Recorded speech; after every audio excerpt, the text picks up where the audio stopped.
guys, welcome to Greedy About Books. I am Anjana, the Greedy Reader, and today I have got a list of thrillers for you because I had mentioned in my previous video that I will be coming with a set of 4 new releases, and that will be thrillers.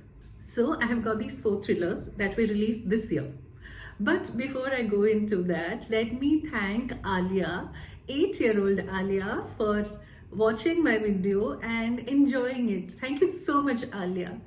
I'm so happy to hear that.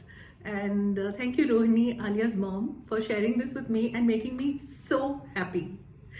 And now that I have shared my happiness with you guys, let me move on to the books. So I have got 4 different kinds of thrillers for you today. One is a psychological thriller. Then I have a crime thriller. Then I have a thriller which has been written by one of the greats. Okay. And then a thriller which has got an old world charm. So let me start with that one, the old world charm one. It's very difficult to say old world charm, just try.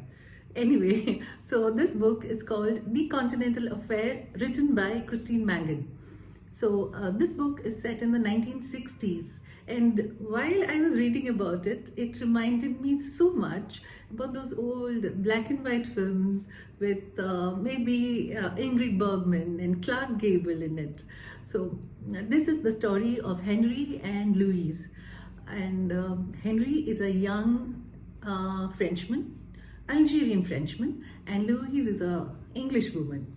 So these 2 people are traveling on the train from Belgrade to Istanbul. How beautiful, just imagine. And the descriptions are out of the world. So these 2 people are traveling on this train, and they already know each other. Both of them are escaping from their past, and they land up in this place called Granada in Spain. And there Louise picks up a package which is not for her, but which is supposed to be picked up by Henry for an organization. So Louise picks it up and she goes off with it. So Henry has to chase her and get it back. So there's this journey from Granada to Paris, and then on the train from Belgrade to Istanbul. So across Europe, we have these 2 people playing a chasing game, and both of them are drawn to each other. But mainly it is this cat and mouse game that they play with each other. And the descriptions of the cafes, the streets, the bars, the food, everything is very, very descriptive and evocative.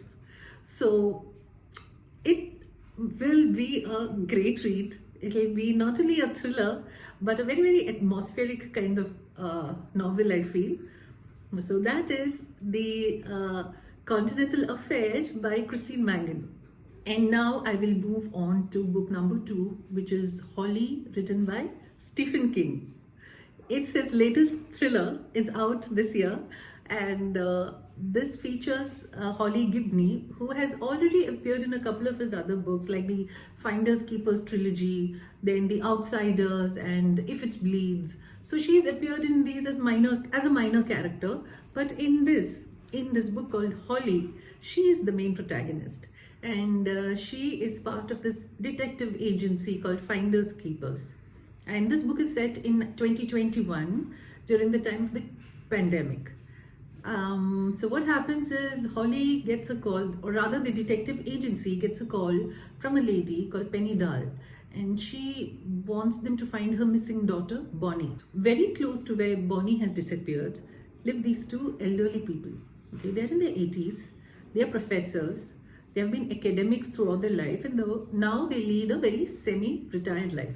So it's Professor Roland and Professor Emily Harris. And they are apparently devoted to each other.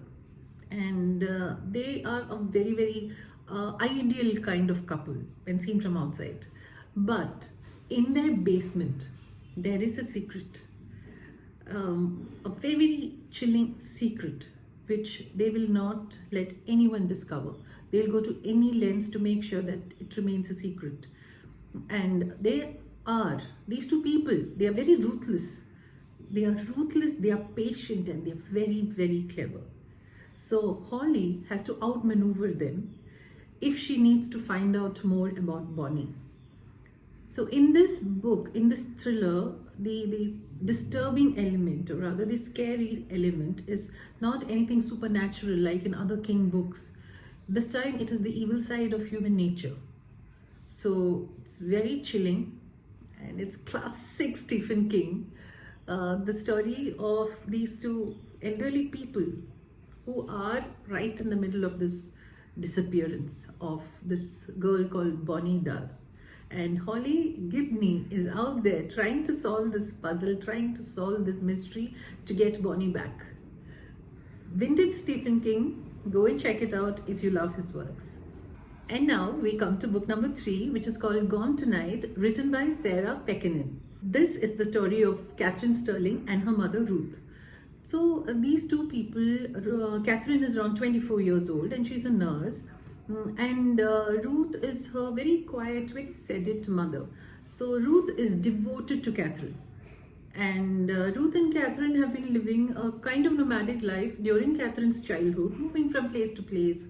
And Ruth has been doing all kinds of work to keep the family going. And then they land up at this place and they settle there. That's when Catherine gets a new job and she decides to move to Baltimore, which is another place. She decides to move out from her mother's house. But this is not acceptable to Ruth. She is extremely protective of her daughter. She does not want her daughter to move out. And Catherine realizes that Ruth has early onset of Alzheimer's disease, and she also finds that her grandmother had it. This makes Catherine dig into the past. And she finds so much about who she really is, about why Ruth wants to keep Catherine very close to her. It is very tense and it's very chilling. The more Catherine gets to know about the past, and the more we know to what extent Ruth will go to keep it a secret. Very tense thriller, psychological thriller, and that is Gone Tonight by Sarah Pekkanen. And now we come to the last book of the series, last book of this list of thrillers which were released this year, that is in 2023. And this book, for me, is the most chilling of the lot. And the book is called After That Night, written by Karin Slaughter. Karin Slaughter is an author who, for me, is one of the most graphic and descriptive writers out there, of crime scenes, of crimes, of events that have occurred. And her plots are very well sketched out. So it's all crime novels that she writes. Very, very gory crime novels, I must say. So this novel, After That Night, features Sarah Linton, who's a medical examiner and who has come in earlier books of Karin Slaughter's, and also Will Trent, who is in the FBI, and this is the 11th book of Will Trent. So what happens is, Sarah Linton is a medical examiner and she's in the ER when a young girl is brought in, Danny Cooper. She has been brutally attacked. So there is a trigger warning that I would like to say, that there is a lot of conversations and there's a lot of discussions and a lot of mentions about sexual assault. Not very descriptive graphically, but there is a lot of conversation and talking about it. So if that disturbs you, please do not read this book. So anyway, coming back, Danny Cooper has been admitted to the ER with horrible injuries, and it's doubtful whether she will survive. And Sarah is the only person who gets to know from Danny about who is the perpetrator, and she wants justice. So as Sarah follows this case, she is helped by Will Trent, and they find out that what is happening, or what has happened to Danny Cooper, is also connected to a horrible assault that had happened to Sarah 15 years back. And this is the book in which we get to know of actually what happened to her, because it's mentioned in earlier books of Karin Slaughter's where Sarah Linton and Will Trent appear. It is mentioned about the attack that Sarah had to go through. So in this book, we get to know of what really happened that night.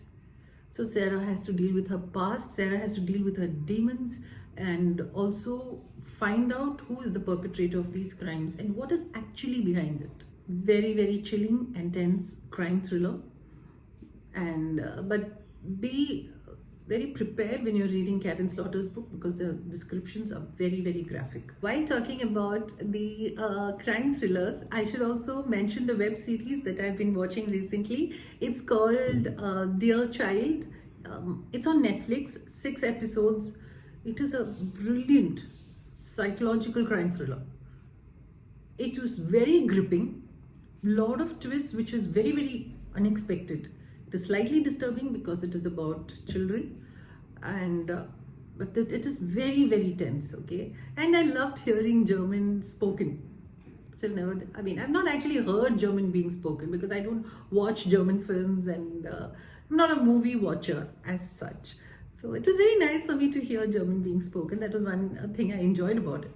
But you should try to watch it, Dear Child, on Netflix.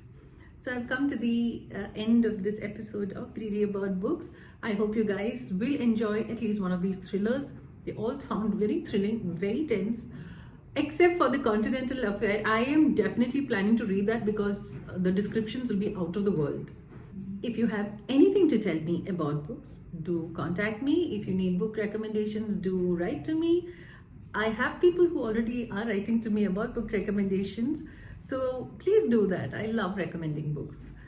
And till we meet next time, you guys have a great, great week ahead and read and be happy.